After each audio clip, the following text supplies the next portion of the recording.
بسم اللہ الرحمن الرحیم۔ دروس البلاغہ کا تیسرا باب ہے فی التقدیم و تاخیر، سبق نمبر 2 میں خوش آمدید۔ آج کے سبق کے اندر ہم تقدیم کے 4 مقامات پڑھیں گے۔ عبارت دیکھ لیں۔ وَتَعْجِيلُ الْمَسَرَّةِ أَوِ الْمَسَاءَةِ نَحْوُ الْعَفْوُ عَنْكَ صَدَرَ بِهِ الْأَمْرُ أَوِ الْقِصَاصُ حَكَمَ بِهِ الْقَاضِي وَكَوْنُ الْمُتَقَدِّمِ مَحَلَّ الْإِنْكَارِ وَالتَّعَجُّبِ نَحْوُ أَبَعْدَ طُولِ التَّجْرِبَةِ تَنْخَدِعُ بِهَذِهِ الزَّخَارِفُ وسلوك سبيل الترقي أي الإتيان بالعام أولا ثم الخاص بعده، لأن العام إذا ذكر بعد الخاص لا يكون له فائدة، نحو هذا الكلام صحيح فصيح بليغ، فإذا قلت فصيح بليغ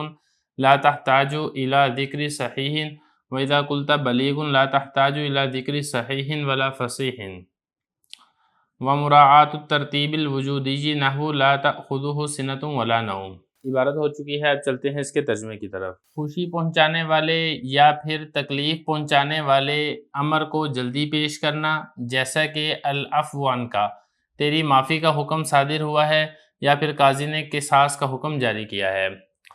اور مقدم کا انکار اور تعجب کے مقام پر ہونا، جیسا کہ لمبے تجربے کے بعد بھی ان بناوٹی باتوں سے تم دھوکہ کھا جاتے ہو، اور ترقی کے راستے پر چلنا، یعنی عام کو لے کر آنا پہلے، پھر خاص کو اس کے بعد لے کر آنا، اس لیے کہ عام کو جب خاص کے بعد ذکر کیا جائے تو اس کا فائدہ نہیں ہوتا ہے، جیسا کہ ھذا الکلام صحیح فصیح بلیغ، جب آپ نے کہا فصیح بلیغ تو آپ کو صحیح کہنے کی محتاجی نہیں ہے، اور جب آپ نے بلیغ کہہ دیا تو پھر آپ کو صحیح اور فصیح دونوں کے ذکر کرنے کی محتاج اور ضرورت نہیں ہے۔ اور ترتیب وجودی کی رعایت رکھنا، جیسا کہ لا تأخذہ سنۃ ولا نوم، اللہ تعالیٰ کو نہ تو اونگ آتی ہے اور نہ ہی نیند آتی ہے۔ عبارت ہو چکی ہے، ترجمہ ہو چکا ہے، اب چلتے ہیں اس کی تشریح کی طرف۔ دیکھیں، وہ دواعی جو کہ کلام کے بعض حصے کو مقدم کرنے کا تقاضا کرتے ہیں، ایک داعیہ آپ گزشتہ سبق کے اندر پڑھ چکے ہیں، دوسرا داعیہ بتا رہے ہیں مسرت کہتے ہیں خوشی کو، مساعد کہتے ہیں رنج کو، غم کو، تکلیف کو، یہ اس کے معنی آتے ہیں۔ تو یہ داعیہ یہ ہے کہ خوشی کرنے والی بات کو مخاطب تک جلدی پہنچا دینا تاکہ وہ خوش ہو جائے، تو یہ بھی ایک داعیہ ہے جس کی وجہ سے کلام کے کسی حصے کو مقدم کر دیا جاتا ہے۔ مثال کے طور پہ آپ یہ سمجھیں کہ کسی نے کوئی جرم کیا تھا، اس کو پکڑ کے قید کر دیا گیا، اب قاضی نے اس کی رہائی کا حکم جاری کر دیا، اب جب اس کو یہ والی خبر پہنچائی نا تو یہ کہا العفو عنک صدر بہ الامر، کہ عنکا کا مطلب تیرے بارے میں، عفو معافی، صادر ہوا ہے بہی اس معافی کا، الامر حکم۔ اب یہاں پر دیکھیں یہ جو العفو ہے اس کو مقدم کیا ہے کلام کے باقی حصے پر۔ کیوں مقدم کیا ہے؟ وہ اس لیے مقدم کیا ہے کہ یہ معافی خوشی کی بات ہے، جو مخاطب ہے وہ ذرا جلدی خوش ہو جائے گا، تو مخاطب کو جلدی خوشی پہنچانے کے لیے العفو کو مقدم کیا ہے۔ وگرنہ اگر کلام دیکھا جائے تو پھر اس طریقے سے عبارت بنتی ہے صادر الامر بالعفو عنک، کہ تیری معافی کا حکم صادر ہوا ہے۔ تو یہ جو عفو ہے اس کی جو درجہ ہے وہ مقدم نہیں ہے، مؤخر ہے، لیکن خوشی پہنچانے کی غرض سے یہاں پر مقدم کر دیا گیا ہے۔ بالکل اسی طریقے سے بعض اوقات ایسے بھی ہوتا ہے کہ مخاطب کو رنج پہنچانے کے لیے، تکلیف پہنچانے کے لیے، غمزدہ کرنے کے لیے کسی ایسے لفظ کو مقدم کر دیا جاتا ہے جو کہ رنج اور غم کے اوپر دلالت کرتا ہے۔ اس کی مثال یہ ہے کہ جیسے کسی نے کوئی قتل کر دیا، اب قاضی نے قاتل کو قصاصاً قتل کرنے کا حکم دے دیا، اب اس کو جب آپ یہ والی بات بتا رہے ہیں کہ قاضی نے آپ کو قتل کرنے کا حکم دے دیا ہے، تو اصل تو آپ کو یہ کہنا چاہیے تھا حکم القاضی القصاص، کہ قاضی نے قصاص کا حکم جاری کر دیا ہے، لیکن مخاطب کو یہاں پر رنج اور تکلیف پہنچانے کے لیے وہ قصاص جو یہ مؤخر تھا اس کو مؤخر نہیں کیا بلکہ مقدم کرتے ہوئے یہ کہہ دیا القصاص حکم بہ القاضی، تاکہ مخاطب کو رنج اور تکلیف اور درد وہ جلدی حاصل ہو۔ تیسرا مقام دیکھیں، کون المتقدم محط الانکار والتعجب، یہ تیسرا داعیہ ہے جس کی وجہ سے کلام کے بعض حصے کو مقدم کر دیا جاتا ہے، یعنی امر متقدم کا محل انکار اور تعجب ہونا، یعنی جو چیز پہلے ذکر کی گئی ہے وہ انکار اور تعجب کی جگہ ہے،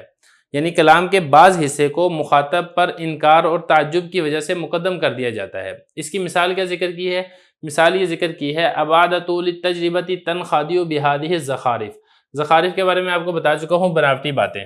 اب اصل میں عبارت اس طریقے سے بنتی ہے تنخدع بہذہ الزخارف بعد طول التجربۃ،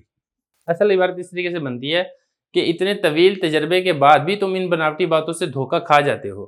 لیکن یہاں پر یہ جو تھا نا بعد طول تجربہ، جو یہ مؤخر تھا اس کو مؤخر نہیں کیا بلکہ مقدم کر دیا، اور کیا کہا بعد طول تجربہ تھی، کہ اتنے طویل تجربے کے بعد بھی تم ان بناوٹی باتوں سے دھوکہ کھا جاتے ہو۔ اب یہاں پر کلام کے بعض حصے یعنی کہ جو تھا نا بعد طول تجربہ، اس کو مقدم اس لیے کیا گیا ہے تاکہ مخاطب پر انکار اور تعجب ہو سکے، یعنی جو متکلم ہے وہ مخاطب پر ایک تعجب کا اظہار کر رہا ہے کہ یہ اتنا عقل مند ہونے کے بعد، اتنا لمبا اور طویل تجربے کے بعد بھی یہ دھوکہ کھا جاتا ہے، اس کو ایسا نہیں کرنا چاہیے تھا۔ تو یہ بتا رہے ہیں کہ جو متقدم ہے، جیسے کہ یہ والی بات ہے بعد طول تجربہ،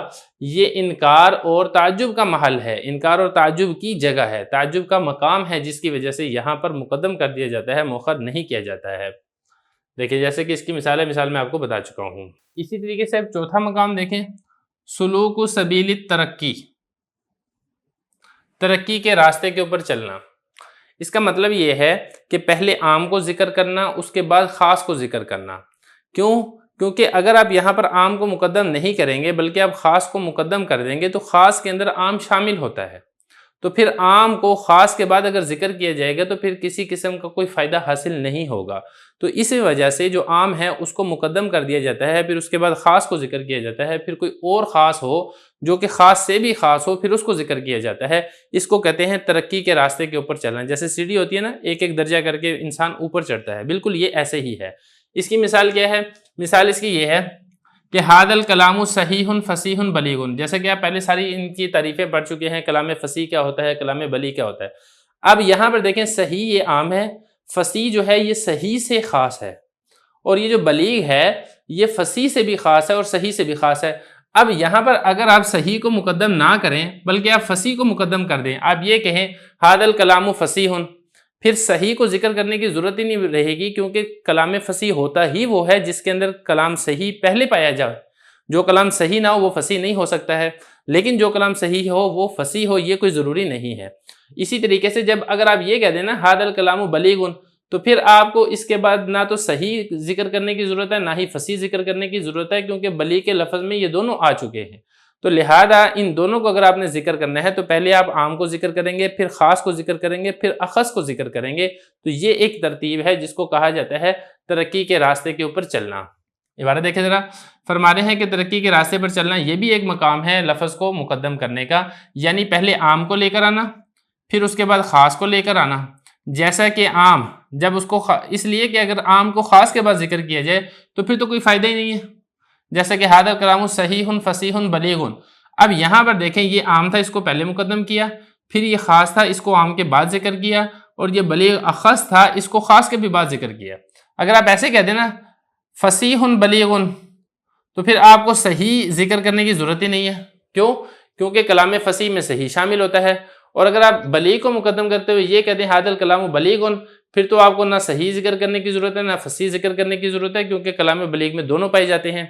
یہ بتا رہے ہیں کہ لا تحتاج الی ذکر صحیح ولا فصیح، اگر آپ بلیغ ذکر کر دیں گے تو پھر آپ کو نہ تو صحیح کہنا پڑے گا اور نہ ہی آپ کو فصیح کہنا پڑے گا۔ اب آگے دیکھیں پانچواں سبب، یعنی کلام کو مقدم کرنے کا پانچواں سبب ہے ترتیب وجودی کے رعایت رکھنا، یعنی کلام کے اندر آپ وہی والی ترتیب قائم کریں جو خارج کے اندر ترتیب پائی جاتی ہے۔ خارج کے اندر جس کا وجود پہلے ہو آپ کلام میں بھی اس کا وجود پہلے لے کر آئیں، خارج میں جس کا وجود بعد میں آئے آپ کلام میں بھی اس کا وجود بعد میں لے کر آئیں، تاکہ جو ترتیب کلام کے اندر ہے وہ مطابق ہو جائے اس ترتیب کے جو کہ خارج میں پائی جاتی ہے۔ اس کی مثال کیا ہے؟ جیسے کہ قرآن مجید میں آتا ہے نا اللہ تعالیٰ کے بارے میں، لا تأخذہ سنۃ ولا نوم،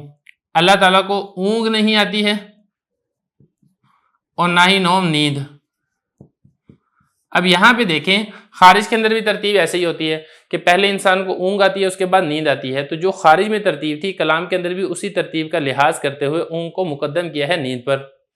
یہ کہتے ہیں کہ ترتیب وجودی کی رعایت رکھنا، جیسا کہ لا تأخذہ سنۃ ولا نوم۔ 5 ہو گئے ہیں، 4 باقی ہیں، انشاءاللہ اگلے سبق کے اندر کرتے ہیں۔